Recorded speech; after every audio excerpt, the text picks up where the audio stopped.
Russia is issuing a nuclear warning to NATO, and they are saying that World War III will be fought in space, and modern-day living as we know it is at risk of collapsing completely. We were going to talk about this and every other current event that is going on right now.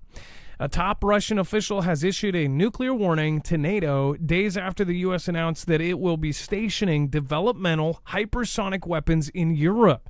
When asked whether Russia could deploy nuclear missiles in response to Washington's plan to deploy long-range fire capabilities in Germany, Sergei Ryabkov, Russia's deputy foreign minister in charge, ended up told the reporters that they have not ruled out any options. The U.S. and Germany said in a joint statement published on July 10th that Washington will deploy longer-range missiles in Germany in 2026. This will include SM-6 Tomahawk and developmental hypersonic weapons, essentially stuff that we don't even have working yet in some cases, which have significantly longer range than current land-based fires in Europe. The U.S. and Germany said that exercising these, quote, advanced capabilities will demonstrate the U.S.'s commitment to NATO and its contributions to European integrated deterrence. If representatives of the federal government of Germany consider it justified to begin some escalatory measures under the pretext of what we have in Kaliningrad region, then we will respond in terms of compensatory measures in a way that we will consider most acceptable, Ryabkov warned. Nothing is predetermined, including the further escalation of the situation. Unfortunately for now, the West, under far-fetched pretexts in search of reasons to attribute something to us again from the point of view of encroachment on its security, is following precisely this escalation path. He then goes on to say this is regrettable, but it will not stop us from the point of the view of solving the problems to ensuring our security along the entire perimeter of the Russian borders, including, of course, the zone of the war in Ukraine. So, of course, all of the different threats that have happened over the last 3 years, many people, it just goes right over their head because people are just so used to it. But at some point, I don't think it's going to be a threat, especially if you look at what is actually happening over there. We're going to talk about that and much, much more tonight on today's episode of Marfoogle TV. So stick around. We'll be right back.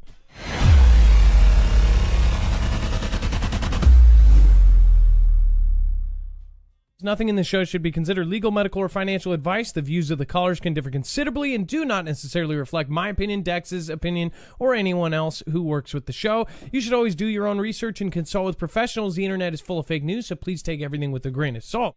If you have not already, it helps us out if you end up going through any of our affiliates, and it helps you out if you end up protecting yourself against cybercrime. NordVPN is one of the best and one of the easiest to use. If you do not have a virtual private network, it protects your IP address, which is your online identity, which actually connects to your real address and everything else.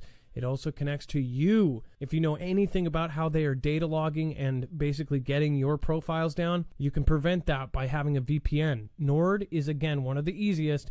Download it. It's like an on switch and off switch. All you have to do. Go to marfooglenews.com/VPN. Not only will you get a giant discount on this, but you will also be helping us. I appreciate your support, and I appreciate everyone that goes through any of our affiliates. Can't say thank you enough.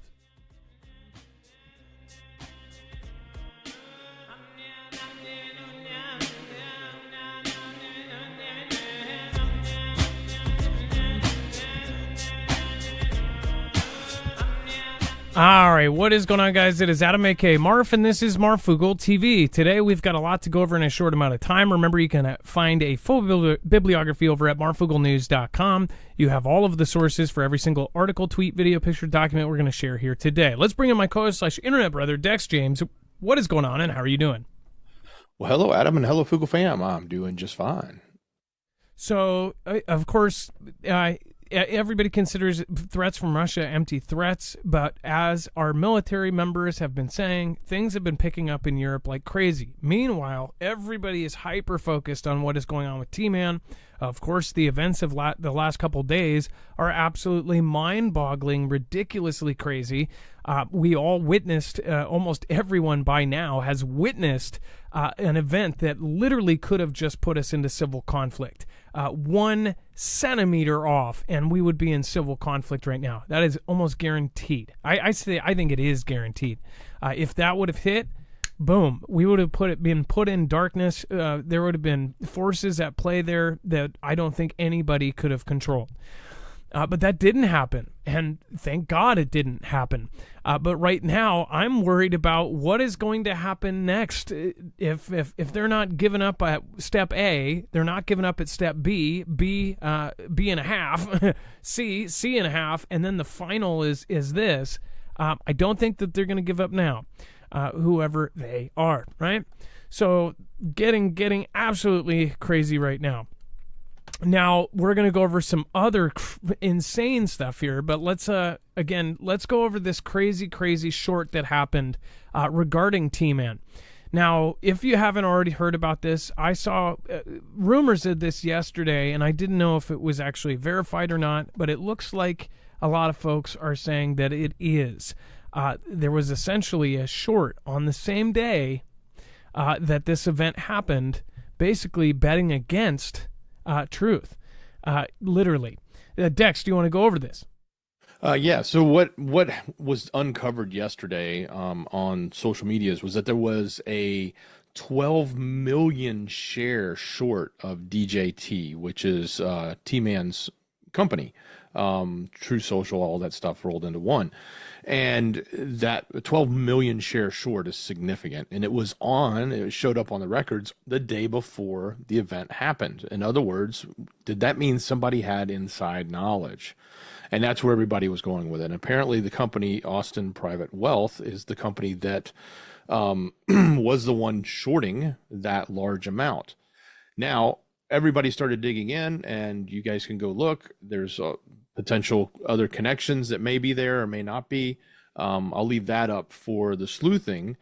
But what we do now is that the company Austin Private Wealth came out and said, hey, yeah, we didn't actually mean to do that. It was an error. And when we put in our short, it should have been 12 contracts, which would have been equivalent to 1,200 shares, not 12 million. And that it was an error from a third party that multiplied the number by 10,000, causing it to be 12 million shares. Okay. Yeah. So, because it didn't fail. If that event would have happened, that would have been the biggest payoff ever, would it not? Somewhere between, some estimated it would have been worth 350 million to $500 million if it had gone. If it was a true short and he had have perished, then they've assessed that his stock value would have just completely plummeted to nothing, and it would have been worth a ton of money. I mean, so what is the value of that website once, if he fell out of it, if he gave it away, there really isn't anything tying people to it besides him. I mean, let's just be honest, that the website itself, even people that are, fans of it, they're not fans of it. They're saying, well, it needs work, or it's basically a carbon copy. Its purpose is not to be the coolest or the best or the most viral. Its purpose was to be that place you could go if all of these other places didn't work, right? And that you could actually say your mind. As far as if he was out of the picture, where do you think that would go? And they say that it was 1,200 instead of 12 million. I'm sorry, that's a big discrepancy. And I'm sure that if he perished, they wouldn't have been saying anything about a discrepancy. They'd be, oh, no, we meant to do that. Do you think they would turn down $500 million? No, I don't think they would turn down $500 million. Oh, no, that was a mistake. We actually only meant to short it like a couple $1,000s. Sure. BS. But again, I don't know for sure. We don't know for sure. It would have been huge, but it was not. And again, another thing that just keeps getting crazier. And they did say keeps getting weirder. Yeah, it does. And they did say they're complying with the SEC and everything to, obviously the error, it's going to cost them I don't think it's going to cost them the whole amount of that loss that would have been there, just like they're not going to get paid had it have happened either. But they say they're complying with SEC on filing and doing whatever they have to do to make sure that the error was corrected. And I'm sure there's a penalty for having an error like that, because it does mess with the market. But That's the official story. So if you want to read their official story, we got a link to their webpage, and they put it out on their website. I don't know. Something doesn't smell right. All right. And then thank you again, Starren. Thank you so much for your support on the last show. And thank you for the super thanks. Thank you, Lisa Douglas. A very, very special thank you to Lisa. I appreciate that. Thank you for the support over on Marfoogle News. I appreciate that. And thank you, Jeff B., Tony Durbin, Lola Cafe, Terry Quinn, Gillian Mason, Andrea O'Neill, Old Combat Vet, Stephen McMahon, Neil Nelson, Carol White, and, of course, Carol with just no name, just one name, Carol, all she needs. And then Laura Gittins, thank you, Jen, Kara Fuse, Faith Parent, and, of course, Jerry Shirts 99 and Tom Cogswell. Dex, go ahead. Yeah, I was just going to say Lisa Douglas's message from last show was that she had just buried her brother on Wednesday and had her surgery this morning, and she's doing good, and she thanked everyone for all the prayers and thoughts from last time for the loss of her brother and her health. And again, as far as you don't know, the other day, a bunch of you already actually wrote in prayers to the comments for the show the other night. Thank you guys, everybody that puts everything out there as far as positivity, love, as far as your love for one another. It is pretty unreal how awesome you guys are to each other. So thank you guys. Appreciate that. And then let's go into Russia's space-based nuclear weapon threatens entire modern way of life. So there's been a lot of weird events. We've talked about these. We've covered all of these things. Russia launched some very strange things into space. Some of our Congress people came out and said, hey, this is really, really needing to be declassified. In fact, Mike Turner and Jim Hines, I think, and two people came out and said something, and they actually got a lot of criticism. They said, hey, you shouldn't have said squat about that. That is top secret. You just put things at risk. You shouldn't have said a single word about it. But they ended up doing it anyways, and they said that Russia has been launching top secret things into space, and they believe that they are nuclear. And as far as nuclear weapons in space is never good. But as far as Russia's development of a space-based nuclear weapon system poses a threat to, quote, the entire modern way of life, according to a top U.S. general. It's a completely indiscriminate weapon, General Stephen Whitting, commander of the U.S. Space Command, told the Aspen Security Forum on Wednesday. It would affect the United States satellites, Chinese satellites, Russian satellites, European satellites, Indian satellites, Japanese satellites. And so it's really holding the entire modern way of life. And it's just an incredibly reckless decision. And it's creepy that he says it like that, like it's already something that they've thought, that they're decided. The anxiety over potential Russian deployment of a nuclear weapon into space has percolated in public discussions of nuclear arms and national security since February, when the JB administration briefed Congress on the emerging Russian weapon. And while a White House official at the time said such a weapon could not cause a physical destruction here on Earth, another senior officer emphasized the far-reaching ramifications of such a weapon. If they were to detonate a nuclear weapon in space, it is not just going to affect military targets. Air Force Lieutenant General Jeffrey Cruz, the director of the Defense Intelligence Agency, said, and it says, the issue is everything that's in line of sight at low Earth orbit is going to have immediate effects. Again, the deployment of a weapon would be in violation of Russia's obligations under the Outer Space Treaty, as Whitting noted, and it has been an expectation for mankind that we will not put nuclear weapons or weapons of mass destruction in space. He said, and now they're doing that, potentially. I don't believe the word potentially there because they have already put out a lot of stuff has kind of leaked out or snipped out They are launching constantly. As far as by they, I mean all of the world's countries are launching things into space. We have no absolute idea what's even on them. Even before everybody knew about all of this, there were a ton of top secret payloads being put up by SpaceX and by NASA, and they never tell you the other part of the payload. A lot of the times it's redacted what they're actually doing. There will be a front mission, and then there will be basically a redacted part of the payload. So something has been going on for quite a while, in my opinion. Dex, go ahead. Yeah, and this guy, he also went on to talk about China specifically, and about them building what he called a kill web that, if you, as he said, if you will, in space, tailor-built to find, fix, track, target, and help provide the engagement vectors for over-the-horizon fires against the U.S. That's the same thing we were talking about a while back when we said they have the ability to use a constellation of satellites and be able to, with just 12 of them, probably take on the entire Pacific fleet. And with, I think the number was 25 or 45 or something, it wasn't that huge. 28. Could be able to take over, use it across the entire globe. So he was talking in greater detail about that. And then he also went on to say that in the nuclear weapon part is an example of Russia looking for asymmetrical weapons, but it also said that he doesn't want to make them feel 10 feet tall, but Russia, you're all aware, is probably having troubles with launch capabilities. They're having trouble maintaining health of constellations in ways that we've not seen in the past, but they have reached out to China, and we're now seeing cooperation with the two that we haven't seen in the past. So that's also interesting to note from his speech, or from his engagement today. Yeah, and one of the direct quotes there is, China is building a kill web, if you will, in space, tailor-built to find, fix, track, target, and help provide engagement vectors for over-the-horizon fires against U.S. and allied forces throughout the Indo-Pacific. And so we have a role there to help defend those U.S. forces from China's more precise, more lethal, and more far-ranging terrestrial Army, Navy, and Air Force. But, just 10 years ago, this wouldn't have been taken seriously compared to now. Obviously, a lot of things have gone wrong in between there and now.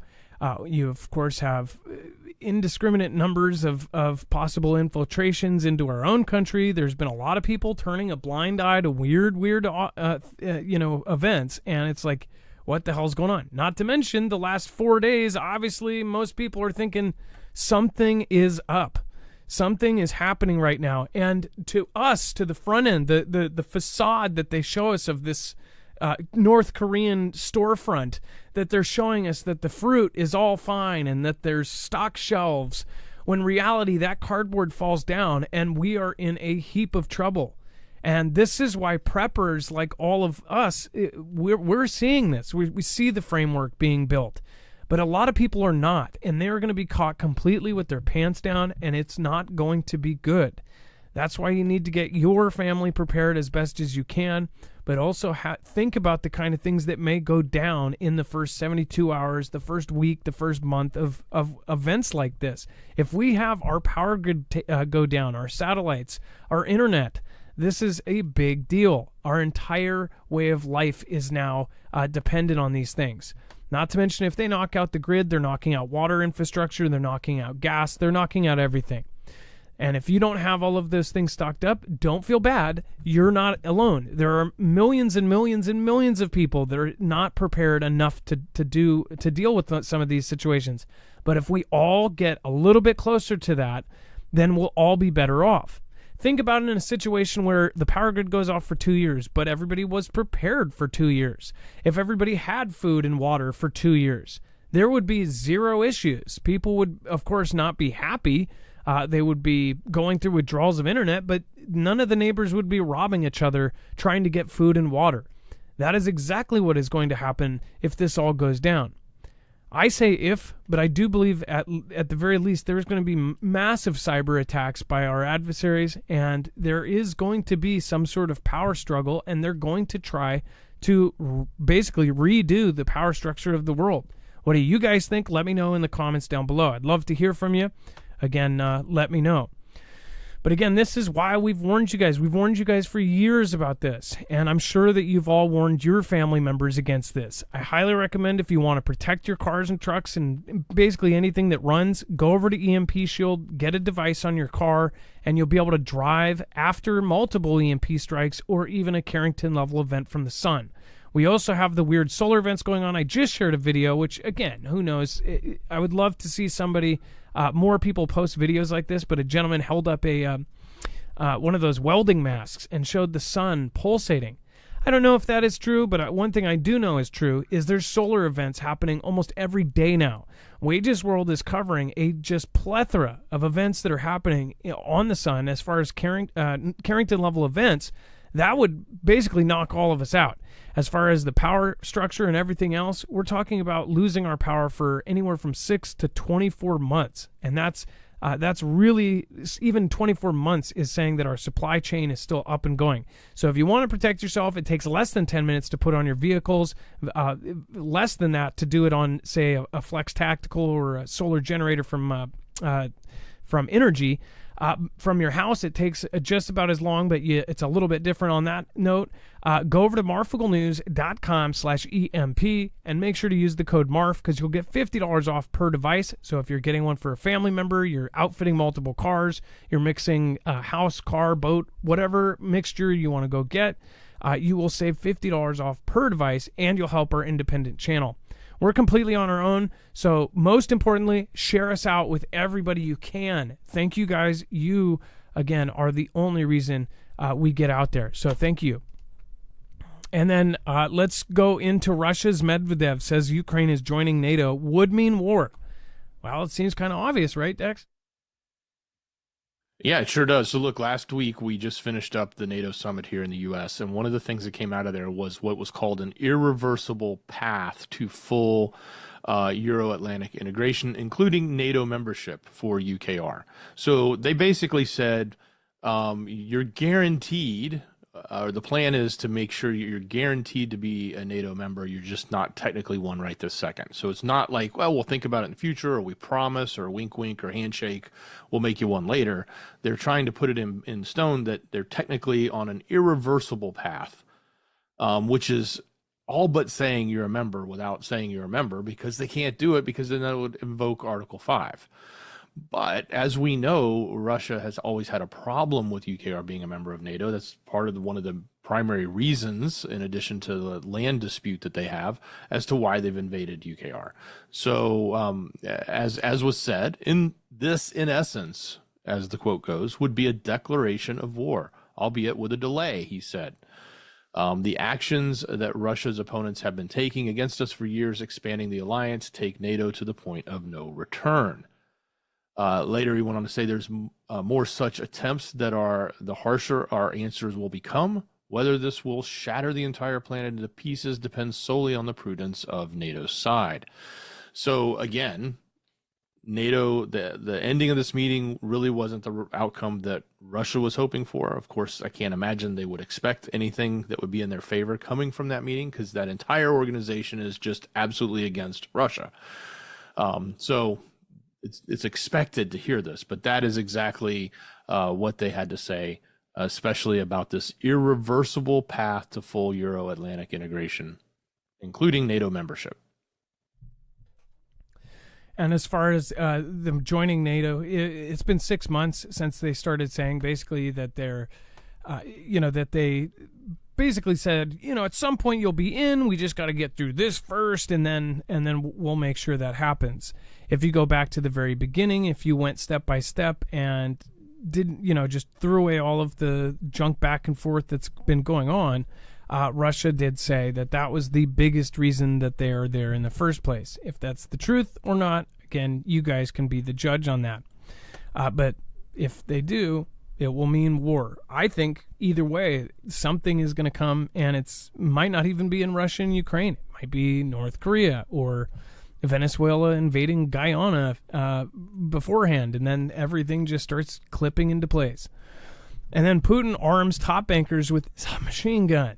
We'll talk about that here in just 2 seconds. Thank you, Jeff Crawford says, thanks, Marf, Dex, and Mods. Great show as always. Well, thank you, Jeff, and salute. Thank you. Make sure to thank Jeff in the chat and Sharon Davis as well. Thank you, Sharon. I appreciate that for the super sticker or super chat there. And then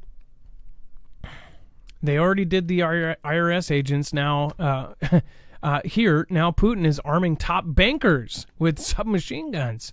Top managers at Russia's central banks may soon carry weapons such as submachine gun, according to draft government proposals prepared by Vladimir Putin's internal security force, the National Guard. Now, big question here is why, right? What is about to go down where they are going to need subbies at the banks? The National Guard, or Rosgvardia, is Putin's internal military force and responsible for the protection of state buildings as well as domestic security. It reports directly to the Russian president. The central bank sets the key interest rate and has been guiding the country through the economic fallout of sanctions as it grapples with an overheating wartime economy, accelerated by labor market shortages and inflation, which from what I've heard and from what I've seen, I don't think they're as bad as we are. But are they? Are they worse than us? Can we look up the inflation numbers in Russia? I wonder if we're worse off than them. Obviously, you have videos of Tucker going there and saying that he can, for $100, buy a week's worth of food, which probably doesn't buy you half a bag of groceries here. But it's crazy how they have been able to survive through all this. But is that going to last? With them arming the top bankers, what is about to go down? Do they know something that we don't? However, the institution told the business news outlet RBC what the draft government decree to extend to its chiefs, quote, was discussed with the National Guard among issues related to ensuring the protection of facilities and employees of the Bank of Russia in new regions. Now, can some of you in chat, we're going to pop over to chat, can some of you name reasons why you would think why they would arm the bankers? What would be what would be a reason why they would do that other than kind of just what they're saying this is for? Mitchmouth, let's see here. Putin enacted digital currency for control of the pop. Bible verse Rashid, Beth, what's going on? We've got Sean James, Sarge Sarah payout. M. St. G, Market Crad. What's going on, Shestina? Thank you for being here. Michigan Lifestyle. I just took the blue pill and I'm a woman. LOL. Tony Hamby, Civil Defense. And then, again, JJ Boone. What is going on? Brandon M. Somebody said stop yelling, Michigan. The whole caps thing, again, in other channels, they actually do questions in all caps. It is funny how you look at cap letters and it feels like yelling. But hopefully you guys can all get along down there. And then Ernie Earnhardt, to save the dollar. James says gold. They don't want Venezuela to get the snake oil. And then Dragonfire, what is going on? Florida, Ohio, what's going on? And then haven't found anything on G being ill or. So I've seen a bunch of stuff floating around. Nothing concrete that I saw. Jason M. Schmidt. What is happening? Tyjas NZ, Dave and Missy. G had another heart attack. Lizard Hunter. So again, they're not going to admit half of the stuff that's going on in China. Nacho Man Randy Sandwich. Hi Marf and Dex. Hey Nacho Man Randy Sandwich. J Pass and everybody else that just made it in. Thank you, Schaefer Girl. Nice to see you. And Rochelle Cooley, lots of old school Fugel fam. Thank you, and thank you. Jason, thanks. Geist and Weechi. Hi from the prairies. Sum of all fears.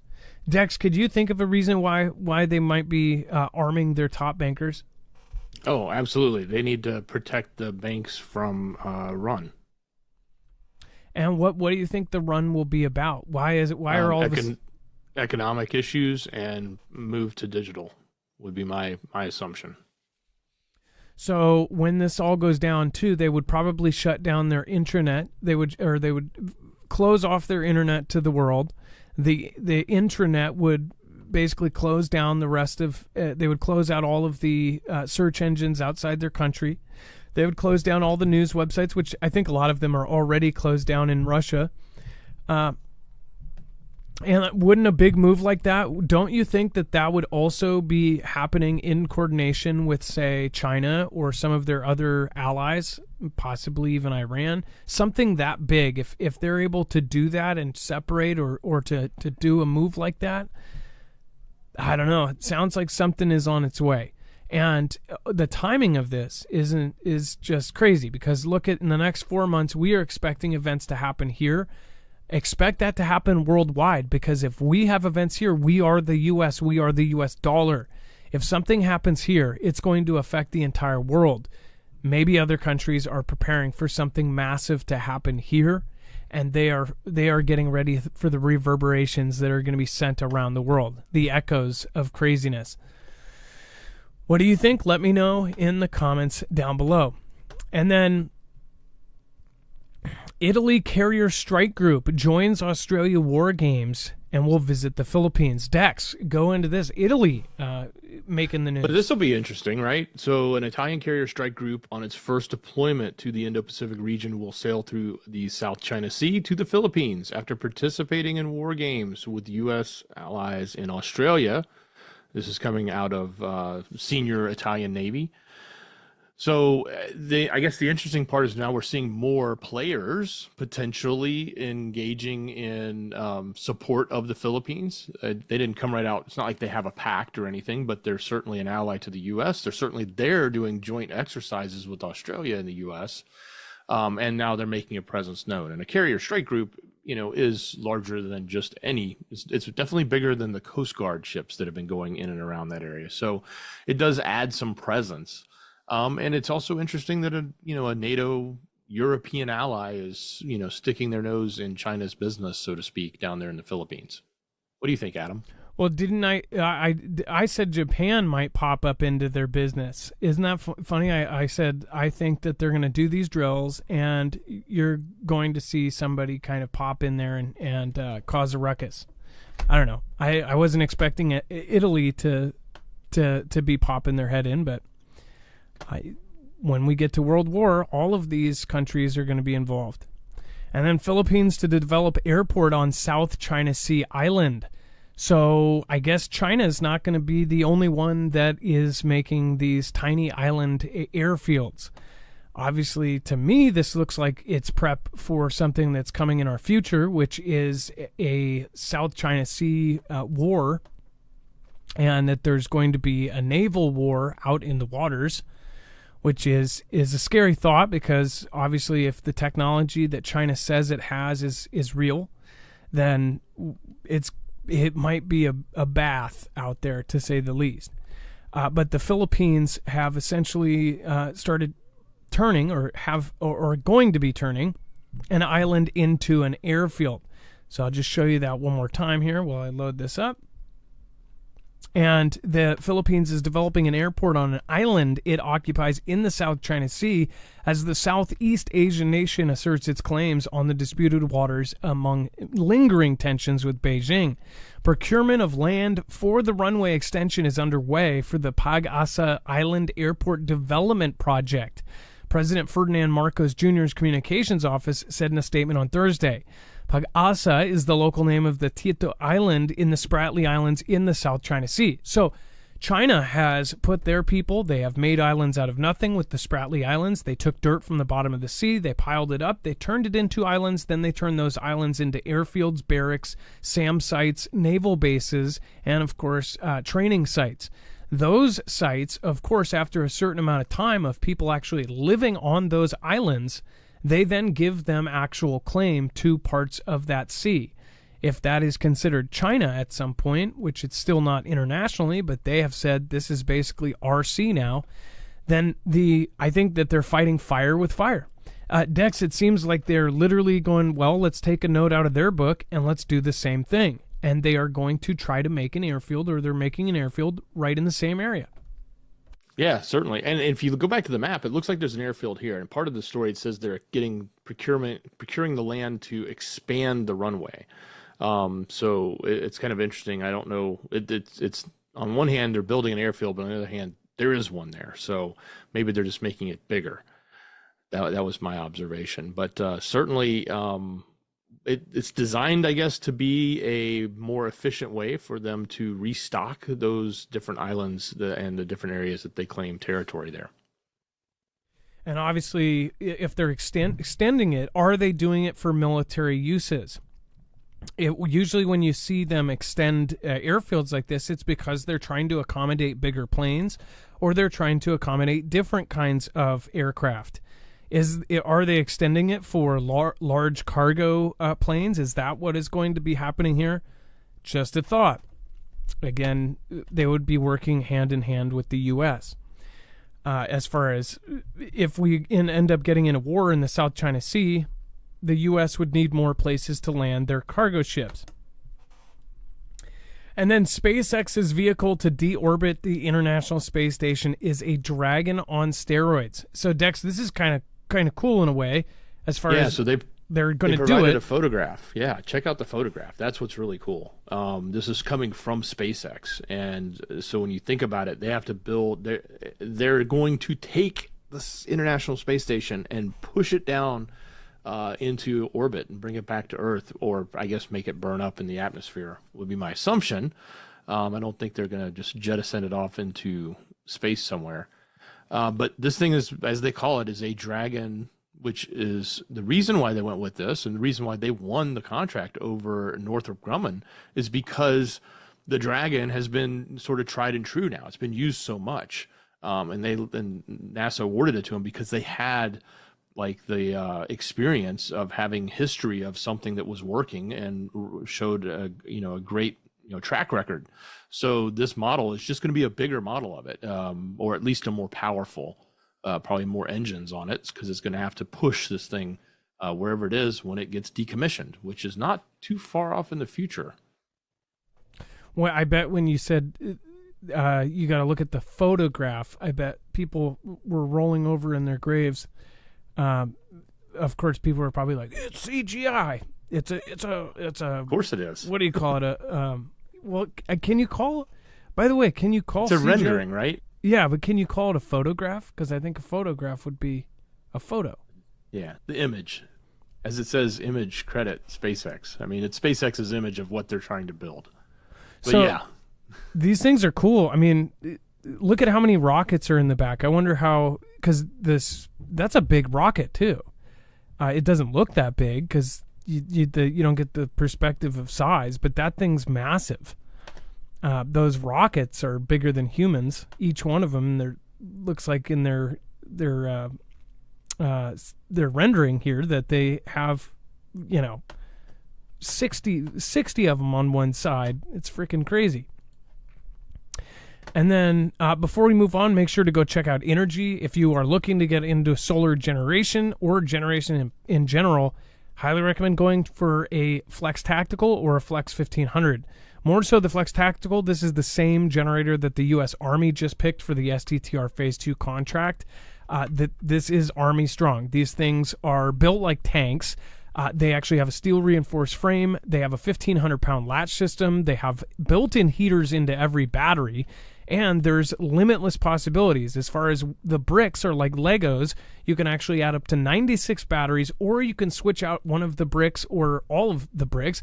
You can end up switching out all sorts of different things. You can add in mods. The mods look very similar, in some cases skinnier, but they just click in between the head unit and the battery, and then all of a sudden you've got something with 3 times the capacity for solar panels, or it's a supercharger that you can plug into the wall and charge a battery in 45 minutes. It is such a cool system. It is also going to be one of the most reliable. As far as the Army doesn't care if it's pretty or if it takes selfies, all they care about is it turns on and turns on every time. The only brands that I see competing with this, the only downside about this is it has a weight. Now, the huge downside of any of the competitors that, again, people are going to look at it, they're going to go, oh, well, I could get this one on Monday because they don't want to wait. Whatever one you're going to get on Monday, I can almost guarantee you is going to be made by a front company that is a front company for straight up a country that very well could turn it off remotely when it does get down to business. So, again, I'd highly recommend going with something is going to work. Not only that, this is the only solar generator you can protect with an EMP shield. They actually directly make one directly for this, so to protect it against all EMP or a Carrington level event from the sun. Not to mention it's silent, and of course you will not need fuel. You get yourself some solar panels, or you charge it from the wall and have it ready to go when the power goes out. You can use it for camping, tailgating, freaking whatever you want. You can end up using it at work for your tools. It's an awesome, awesome unit. You can use it whenever. You don't have to have an emergency to utilize this. Anywhere you need an extension cord, this thing could take the place. Go to marfooglenews.com/energy, INERGY, and make sure to use the code Marfoogle to not only give yourself a huge discount, but also to help us as well. And then scientists have confirmed a cave on the moon that could be used to shelter future explorers. I think I saw this about 2 days ago, and I thought this was just... So it's wild that they keep popping out stuff like this, but we still don't have... Why don't we have a live stream on the frickin' moon, like 24/7? Why... with all the technology we have, not even talking about getting a human there, why can't they, almost on a weekly basis, send... I'm sure they have low-cost video options by this point. They've been launching rockets like crazy. Launch a rocket with a live stream camera of the Earth at all times. I don't get that. Cape Canaveral scientists have confirmed a cave on the moon not far from where Neil Armstrong and Buzz Aldrin landed 55 years ago, and suspect that there are hundreds more that could house future astronauts. An Italian-led team reported Monday that there is evidence for a sizable cave accessible from the deepest known pit on the moon, located at the Sea of Tranquility, just 250 miles away from Apollo 11's landing site. The pit is like more than 200 others discovered up there, was created by a collapse of a lava tube. Researchers analyzed radar measurements by NASA's Lunar Reconnaissance Orbiter and compared the results with lava tubes on Earth. Their findings appeared in the Journal of Nature Astronomy. The radar data reveals only the initial part of the underground cavity. According to the scientists, they estimate that they are at least 130 feet, 40 meters wide, and tens of yards long, probably more. Lunar caves have remained a mystery for over 50 years, so it was exciting to finally able to prove the existence of one.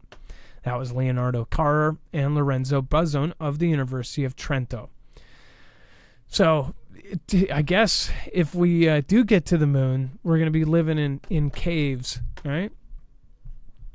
And then, Dex, do you want to go over days really are dragging? Length of days on Earth is increasing at an unprecedented rate. This is absolutely wild. And scientists say that the great change of the weather is to blame. All right. Well, look, so on one hand, we talk about this whole notion of is the Earth changing as far as time, and does time feel like it's moving faster or slower? And we've talked about the core and things like that. These guys coming out of researchers from the ETH Zurich have revealed that the Great Change, and you guys know what I mean when I say the Great Change, is causing the lengths of days on Earth to increase at an unprecedented rate. And they say that because of the polar ice melts in Greenland and Antarctica, that the center of gravity of Earth is shifting more towards the equator and gradually slowing down the planet's rotation. That's their claim. And of course, then they tie it to the Great Change and say, if we don't stop all this change, then, it's going to continue to get worse. So that's the claim. That's the research they did. I think, it's interesting because I know we've talked quite a bit about what time has felt like. I know you, Adam, have said you've experienced different changes. I know we've talked about the core reversing, as some have called it, stopping, as others have called it. It's known to have at least slowed down slower than the outer core. And what effects that may have. And then, of course, you've got things like pole shift, where the magnetic poles are eventually going to shift, because they do that from time to time, and they've certainly moved at great distances. So there's all these strange things that can potentially have an effect on Earth. And in this particular one, they're talking about the shift of the center of gravity and how that may affect the rotation. And if you remember, this was again, Earth's inner core may have stopped turning and could go into reverse. This was 2023, January of 2023. So this was such a weird thing in the first place. The fact that stories like this can happen and then just people just roll right past them. They said that the Earth's core may have stopped and it could be going in reverse.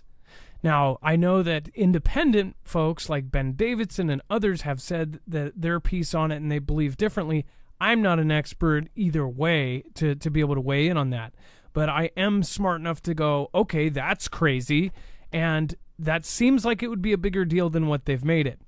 But now they're saying that the day may drag on and even add up to almost 3 milliseconds by the year 2100, which they say most humans won't notice. But again, people do notice these kinds of things. It is a micro change in your day. We have an actual clock built in. There's a reason you might wake up at 5:59 right before your alarm clock goes off. We have an internal clock. So it is very strange when things are different or changed. There's a reason why you get jet lag and things like that. Your body adjusts to time zones and to light and to all of these things. So when it's off by a couple milliseconds, they say we wouldn't notice a difference, but I think we would. I think we already are. But what do you guys think? Let me know in the comments down below. By the way, thank you over on DLive. I appreciate that. Thank you, Chance. I appreciate you holding it down. Vault Music, the end is near. Kimbria and Poco Loco. Hopefully you're doing well. All right, and then all cars to be fitted with speed-limited AI tech thanks to new EU rules. But there is an easy loophole. So this is really disturbing. I've talked about this for a long time. I know you guys have probably been following this for a while now. So here in the U.S., we have different things that are actually on the horizon as well. Like they're trying to do it in the name of drunk driving. There are certain things that may happen here not before long, which are new technology built into cars, which would be able to detect if you were drunk or tired. And it would be able to control or turn off the car if you were. Well, that same kind of system, not only could it be used if you were drunk, but could also be used if, say, all of a sudden you have a warrant. Maybe you are the fugitive. Maybe you're Harrison Ford and you didn't actually do the crime, but your car is turned off mid-drive and they stop you on the side of the freeway. I mean, it's straight up something out of like Minority Report or something like that. But it is our reality in the future because they say that they're going to be able to limit these kinds of things and put in technology, which a lot of the opponents say, hey, this isn't cool because people will be able to hack it. If your car is controllable or something that can digitally, say, hack into a car and stop it or drive it away or steal it, these are scary things for their opponents. Well, now in the EU, there's something kind of the first steps of where we're heading with all of this, but they are actually going to be putting a new tech. Intelligent Speed Assistance, or ISA systems, became a legal requirement for motors across the EU as a law passed 2 years ago finally came into effect on July 7th. ISAs make use of AI, GPS data, and even onboard cameras to access your speed in real time as you drive along. The system will then intervene if you go above the limit it has worked out for the road you are on. You can see the problem with all of this, right? For example, the system can assess things like road markings to determine whether you are in a 20 mile per hour or a 30 mile per hour zone. From there are 3 types of ISA firms could opt to install, with each offering different levels of intervention. First of all, informative ISAs only result in a warning message that sound an alert to the driver that they are breaking the limit. One level up from that is supportive ISA, which works by increasing the upward force on the accelerator pedal to try to make it harder for drivers to speed up. Which sounds bad enough, but finally, intervening ISAs are the most active, with the system actually slowing the vehicle down whether the driver wants to or not until it goes back under the limit. I would see that as dangerous. What if it doesn't know the road conditions, or maybe you're keeping pace with the rest of traffic and traffic is going 90. All of a sudden you're going 60 and everybody around you is flying at almost 100, which during CV, that's how people drove. It was like, this is how people drive now. 100 and absolutely insane. But that's how people drove because nobody was on the road. I could see yourself slowing down to 60 in front of a car going 90 and that being a problem. Now, most people would go, hey, common sense says that, hey, if everybody does this, then it will be a better thing and that this is a good thing. I don't think any kind of restrictive thing on travel is good, period. But what do you guys think? Let me know in the comments down below. Dex, they say there's an easy loophole. What is the so loophole? This article is written to British folks or UK folks, and the fact is that the manufacturers of vehicles in the EU will not make a vehicle separate for the EU for the UK. But what they are doing is making the software available to the folks in the UK to disable it. Because if you don't, for those that don't recall, the UK actually went through Brexit and doesn't have to abide by these EU rules. So this rule doesn't really affect them, but the car they buy will actually come with it defaulted on. So they're going to make it so that in the UK, if you buy one of those vehicles, then you can flip off the switch, so to say, in the settings. But everybody else in the EU, it'll be locked, and you'll be stuck with this. I just fear that this is coming to the rest of the world. That's the big thing, loopholes or not. We can almost guarantee it is. And there are other systems that we've actually covered in the past. You can go to marfooglenews.com. You can go to, DUI limiting cars. And I believe if you search that, you'll find the shows we covered that. The other thing is to be able to digitally access these cars. Obviously, we've seen the visual representation of scary things happening with this in the movie. What was it? Not How It Ends. What was the recent one we just talked about a lot? The World something. What was the one with what's her face and the one with the plane and the civil conflict. Not Civil War, but the other one. The one based off the book. Dex, we did a whole video on breaking down the weird symbology or symbolism. Leave the World Behind. Leave the World Behind. It showed all of the Teslas, basically getting hacked by an adversary and stopping up all of the freeways by crashing into each other and causing a big stop up, right? We've seen visualization of things like this happening. In the future, this is a reality. They are trying to control every bit of travel, every bit of control over people, including what we eat, how we live, what we spend, how we spend it, what we're spending. I mean, like, it's insane. We're not going to have any freedom in the future if something doesn't drastically change. And then why Twisters refuses to mention the Great Change. Dax, do you want to go over this? Okay.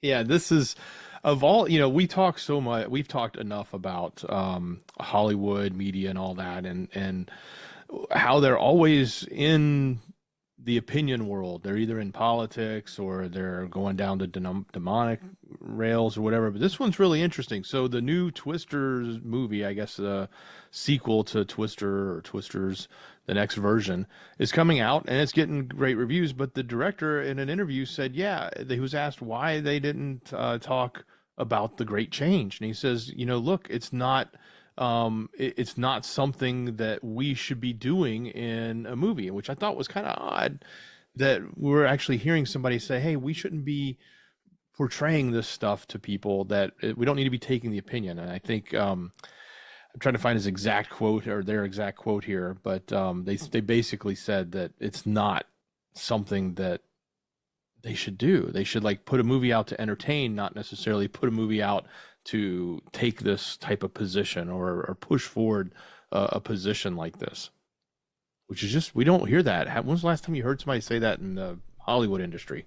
Well, when's the last time you saw a movie that didn't interject? Video games even. Video games have now put this into everything. Every video game that comes out now, there's some sort of argument about it because it has politics injected in it. Heck, the new Assassin's Creed, they have made a retainer from history. They say basically into a samurai. They actually have a main protagonist, a black man and an Asian woman. And the black man's a real guy from history, but there's an argument, and Japan even has problems with it because they say in history he was essentially a retainer, or he was underneath the samurai. But there's huge debacle over it, right? Some people look at it and go, oh, it's a fantasy game, whatever, who cares? Well, the fact is, in every other part of that game, they were so deadly accurate on so many other things throughout history that any kid is going to go, oh, well, this is the most accurate stuff. This is accurate. This is accurate. Oh, well, this must have been accurate too. Same with all of these movies. They basically accept it as truth.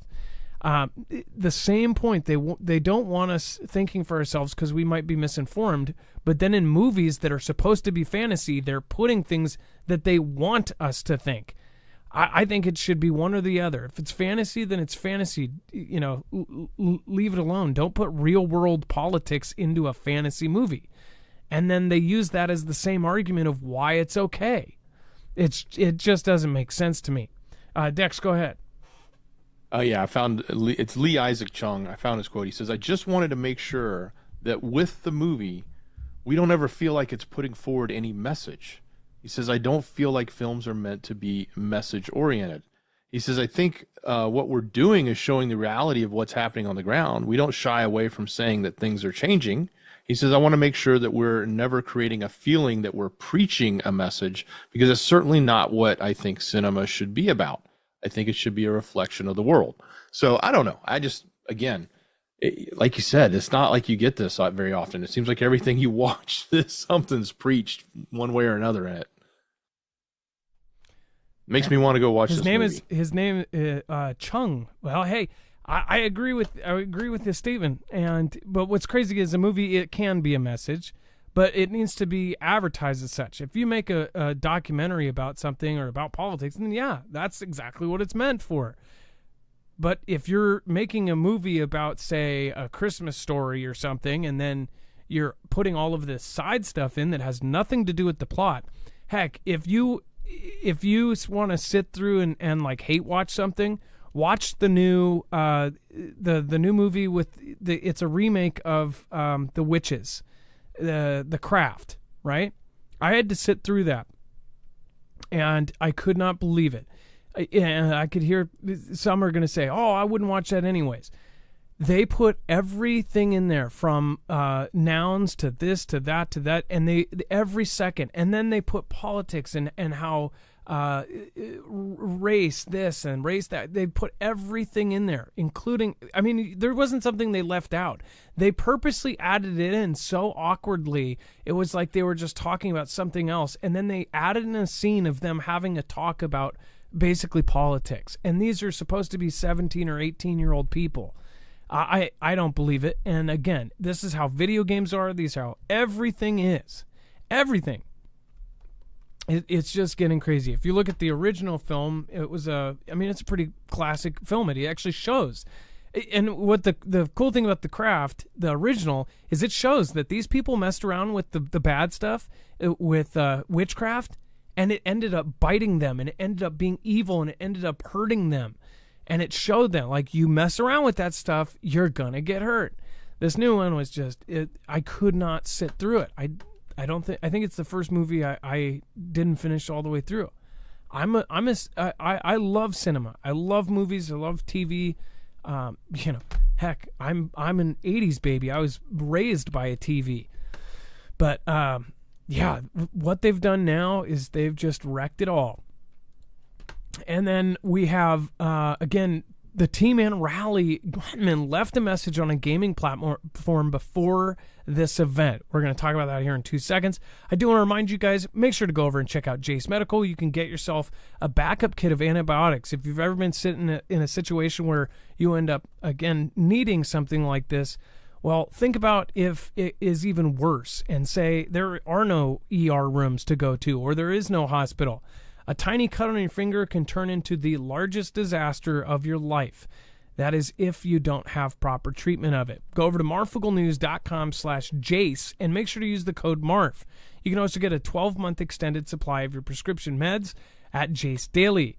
You get to talk to a board-certified doctor, and of course there's again, it's a quick telehealth appointment, and it's very simple. marfooglenews.com/Jace, and make sure to use the code MARF. You can also add things like albuterol and so many more.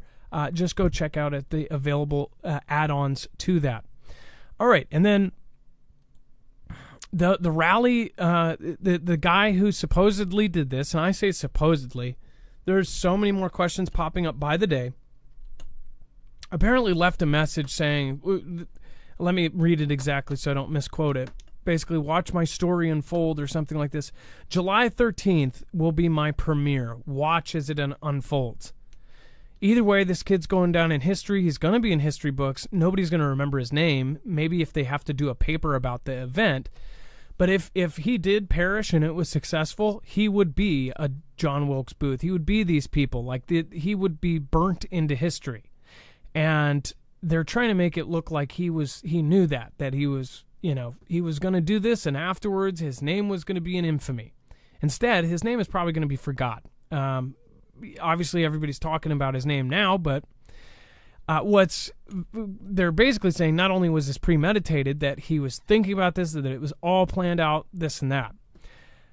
There's a lot of really weird stuff about this. Dex, do you want to, I know you didn't pop in too much on the other video, but do you want to weigh in real quick?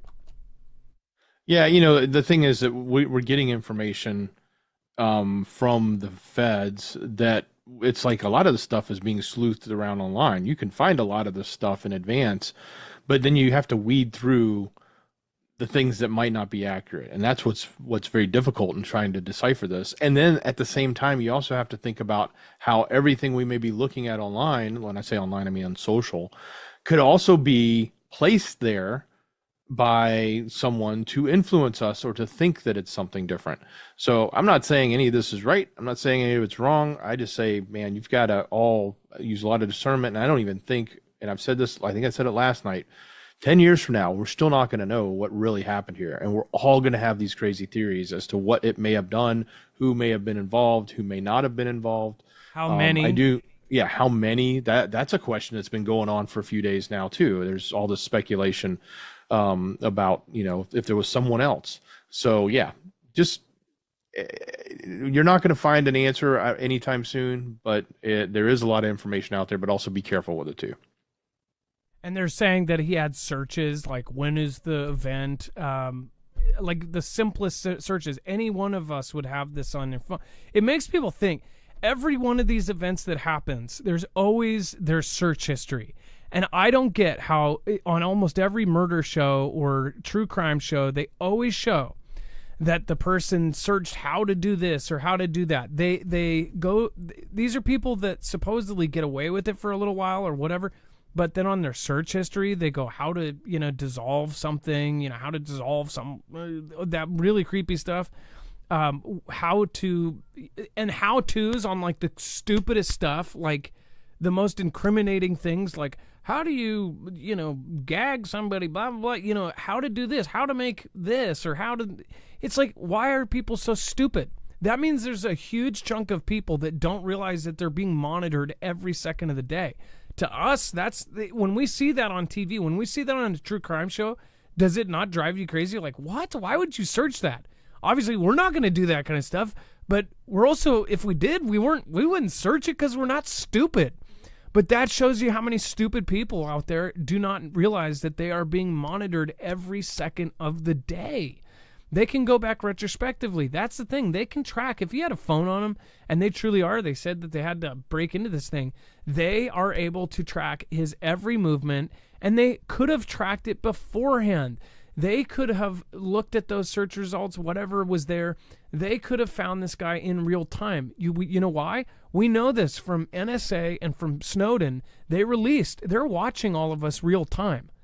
That's why they knew an hour before. That's why they knew 30 minutes before. That's why they knew 10 minutes before.